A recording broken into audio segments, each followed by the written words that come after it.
Halo Sobat ZigZagShore.news, kali ini bersama saya Iksan Mahar. Kita akan membahas preview pertandingan antara Indonesia melawan Bahrain di putaran ketiga kualifikasi Piala Dunia 2026. Kali ini seperti kita tahu bahwa Indonesia dalam dua pertandingan sebelumnya melawan Duta Asia dalam Piala Dunia 2022 lalu, Australia dan juga Arab Saudi meraih 2 poin alias masing-masing berakhir imbang. Indonesia menahan Arab Saudi 1-1 di Arab Saudi dan kemudian bermain imbang tanpa gol di Stadion Gelora Bung Karno, Senayan, Jakarta.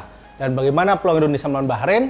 Kalau kita melihat rekor pertemuan, Indonesia tentu punya kenangan manis melawan Bahrain ketika bertemu di laga pertama Piala Asia 2007. Kala itu, gol Budi Sudarsono dan Bambang Pamungkas membawa Indonesia menang 2-1 di Stadion Gelora Bung Karno. Tapi dalam pertemuan terakhir, Indonesia melawan Bahrain dan itu terjadi pada babak kualifikasi Piala Dunia 2014 yang berlangsung pada Februari 2012. Di Bahrain kita kalah 10-0. Hasil laga itu sampai saat ini masih menjadi rekor terburuk timnas Indonesia dalam laga internasional resmi. Sebelumnya Indonesia juga pernah kalah 8-0 dari Arab Saudi pada tahun 1980. Laga melawan Bahrain akan menjadi laga debut bagi Basil George dan Eliano Reinders. Meskipun baru 1 hari mereka menyampaikan sumpah setia sebagai warga negara Indonesia di Brussels, Belgia, pelatih Indonesia, Sintayong langsung memasukkan nama mereka dalam 27 nama skuad yang akan bertanding melawan Bahrain dan Cina. Mills tentu akan menjadi suntikan tenaga baru di lini pertahanan. Dia akan memperkokoh pertahanan kita yang sudah cukup kuat bersama Jay Jess dan juga Martin Paes di bawah Mister Gawang. Sedangkan Eliano Reinders, dia adalah pemain versatile, pemain serba bisa yang bisa menempati banyak posisi. Dalam 3 laga awal di Liga Belanda saat ini bersama PSV Zwolle, Reinders bermain sebagai back sayap kanan. Tapi jika melihat dari rekor permainan Eliano Reinders sejak bersama Zwolle Junior pada musim 2017-2018, Eliano justru lebih dominan bermain sebagai pemain sayap atau juga pemain gelandang serang. Kurang lebih sekitar 28% permainan Eliano justru bermain sebagai gelandang serang, dan itu adalah posisi yang saat ini masih kurang ada di skuad Indonesia dalam 2 pertandingan melawan Arab Saudi dan melawan Australia. Eliano bisa bermain di lini tengah, dia bisa menopang Ivan Jenner, Nathan Joe atau juga bersama Tom Hay, dan tugasnya menyerang lebih membantu peran Rafael Struijk sebagai penyerang atau Ragnar Ormange di lini depan. Jika dia digeser untuk bermain di sisi sayap, dia juga bisa bermain padu bersama Rafael dan Ragnar dan juga menggantikan kemungkinan besar posisi Marcelino Ferdinand atau Wildan Sulaiman yang bermain bergiliran sebagai pemain inti pada laga melawan Arab Saudi dan Australia. Dan bagaimana Indonesia akan bermain melawan Bahrain? Jika melihat performa Bahrain dalam 2 laga awal ketika menang melawan Australia 1-0 dan kalah dari Jepang 0-5, Bahrain adalah tim yang bisa dikatakan berbeda dengan kebanyakan tim Arab lainnya. Bahrain bermain dengan pola 4-4-2 dengan mengandalkan 2 penyerang di depan dan juga 2 sayap, terutama kekuatan mereka ada dari pemain di kedua sisi sayap. Dan itu sangat berbeda dengan kebanyakan tim Arab yang rata-rata bermain dengan 3 striker atau 4-3-3 atau 3-4-3 seperti yang dilakukan oleh Roberto Mancini atau juga di Arab Saudi atau juga timnas Qatar yang 2 kali menjadi juara Piala Asia. Dan dengan strategi seperti itu, kemungkinan Sintayong tetap akan menggunakan formasi baku yang selama ini dalam 2 tahun terakhir digunakan di timnas Indonesia, yaitu 3-4-3. 3 back sejajar di lini belakang akan ditopang oleh 4 gelandang di tengah dan juga 3 penyerang di depan. Dalam situasi bertahan atau dalam transisi negatif, formasi itu bisa berubah menjadi 5-4-1. Kondisi itu akan mempertebal pertahanan Indonesia dengan 5 back sejajar yang ditopang 2 gelandang sayap turun ke bawah dan berdiri sejajar dengan 3 back tengah, lalu 4 gelandang akan menopang 1 striker di depan. Kita melihat ketika melawan Arab Saudi dan Australia, Ragnar Ormange dan Rafael Struijk dia bergantian mengisi posisi sebagai penyerang tunggal di depan ketika dalam posisi bertahan.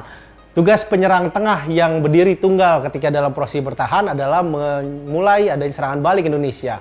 Dan itu ketika kita melihat melawan Arab Saudi, 1 gol pertama Indonesia tercipta hanya dalam waktu 7 detik dalam posisi transisi positif kita. Ketika bola direbut oleh Rafael hingga bola masuk hasil sepakan Ragnar yang mengenai badan Sandy Walsh. Dengan formasi 3-4-3 itu, Indonesia tentu akan memusatkan serangan dari kedua sisi sayap. Saat melawan Arab Saudi dan melawan Australia, tentu sangat kita kehilangan pemain di lini tengah. Saat itu, Tom Haye masih kurang level fitnessnya karena sudah lama tidak bermain, dan dengan dia sudah bermain 2 game bersama Almere City, udah ada harapan bahwa kita setidaknya bisa melihat performa Tom yang jauh lebih baik, setidaknya ketika melawan 2 laga melawan Vietnam di 2 laga debutnya sebelumnya bersama timnas Indonesia, dan juga ketika melawan Qatar beberapa bulan lalu. Jika kondisi terbaik Tom, maka Indonesia akan punya pemain yang berperan sebagai deep lying playmaker yang bisa bergerak dan mengatur tempo permainan dari lini tengah. Dan kemudian kehadiran pemain seperti Nathan atau Ivar Jenner di lini tengah juga akan membantu distribusi bola Indonesia yang lebih baik, yang kondisinya saat itu tidak terlalu kelihatan ketika kita melawan Australia dan melawan Arab Saudi. Kemudian adapun peran dari Eliano akan bermain lebih menyerang, terutama ketika dalam posisi transisi positif. Eliano bisa menjadi sosok penting dalam proses fast break kita atau serangan balik cepat kita. Ketika bertahan, dia juga bisa menjadi orang pertama yang bertahan menemani penyerang tengah yang akan berdiri tunggal di zona pertahanan lawan. Dan jika melihat dari kekuatan kualitas tim saat ini, jelas Indonesia mempunyai skuad yang jauh lebih mewah, dalam artian mempunyai nilai pasar lebih mahal dibanding Bahrain saat ini. Meskipun Indonesia masih berada di peringkat 129 peringkat FIFA terkini, sedangkan Bahrain lebih unggul dengan berada di 79 peringkat FIFA saat ini. Tapi jika melihat permainan dari 2 game selanjutnya, Indonesia seharusnya punya harapan bisa memetik poin, bahkan bisa mencetak rekor baru dan memupus kekalahan kita 10-0 12 tahun lalu untuk meraih kemenangan pertama dalam laga tandang di Bahrain. Bagaimana kekuatan Bahrain? Kalau kita bisa melihat dari rekor Bahrain selama 2024 ini, Bahrain relatif bisa menang melawan tim-tim yang cukup kuat di kawasan Asia, Jordania misalnya, dan juga Australia pada laga pertama putaran ketiga lalu. Dan jika melihat juga rekor pertemuan Bahrain sejauh ini dalam tahun ini, Bahrain juga pernah merasakan laga melawan tim Asia Tenggara, yaitu tetangga kita, Malaysia. Saat itu, laga yang berlangsung di Piala Asia Qatar, Bahrain bisa menang lewat gol Ali Madan di menit ke-90+2. Itu adalah kemenangan Bahrain. Tapi melihat dari peta kekuatan permainan kedua tim saat itu, Malaysia sejatinya bisa mengimbangi Bahrain dengan permainan yang cukup dominan dari kedua sisi sayap. Tapi Bahrain punya pengalaman yang lebih baik untuk bisa menahan Malaysia dan kemudian bisa memetik kemenangan saat itu di laga kedua babak grup Piala Asia 2023. Nah, dengan pengalaman Malaysia itu, Indonesia juga jelas harus mewaspadai salah satunya permainan Bahrain dari sisi sayap, yaitu Ali Madan. Pemain sayap kanan bernomor 7 ini sangat atraktif dan juga tipikal pemain Arab yang punya dribbling kuat, kecepatan hebat, dan juga punya intuisi dalam melakukan sepakan jarak jauh dari luar kotak penalti. Selain itu, Bahrain juga punya lini pertahanan yang kuat. Dia punya kiper Elif Thani yang cukup tangguh di bawah mistar, terutama ketika melawan Australia, menghadapi gempuran pemain Australia bisa menahan dengan baik. Meski begitu, ada sisi juga kelemahan yang bisa kita lihat dari permainan Bahrain melawan Jepang. Bahrain cukup gugup ketika Jepang bermain sangat cepat. Yang harus diwaspadai secara taktikal oleh timnas Indonesia ketika bertemu Bahrain adalah kemampuan dari penyerang sayap mereka, Ali Madan, pemain bernomor 7 yang berada di posisi penyerang sayap kanan ini, bermain sangat lincah. Dia memiliki tipikal kemampuan pemain Arab dengan dribble cepat, kecepatan yang tinggi, dan juga punya kemampuan untuk melakukan tembakan jarak jauh dari luar kotak penalti. Kemampuan itulah yang menghukum Malaysia pada Piala Asia 2023 di Qatar Januari lalu. Selain itu, Bahrain juga punya gelandang yang bisa mengatur permainan, Muhammad Marhun, pemain senior yang telah berusia lebih dari 30 tahun ini, juga memegang ban kapten Bahrain, dan dia menjadi sosok kunci ketika Bahrain bisa menahan gempuran Australia, kemudian meraih kemenangan atas Australia 1-0 di laga pertama.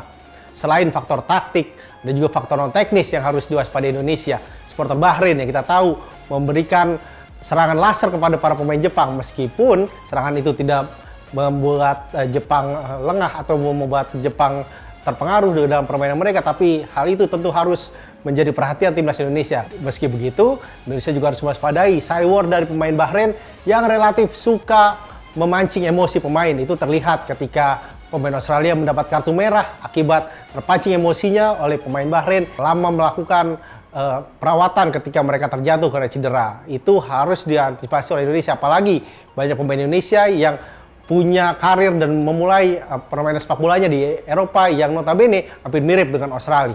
Dengan preview yang tadi udah gue sampaikan, kalau gue melihat kekuatan Indonesia dan Bahrain saat ini, ya setidaknya Indonesia bisa menang tipis dengan selisih 1 gol. Syukur-syukur kemenangan itu bisa lebih besar lagi.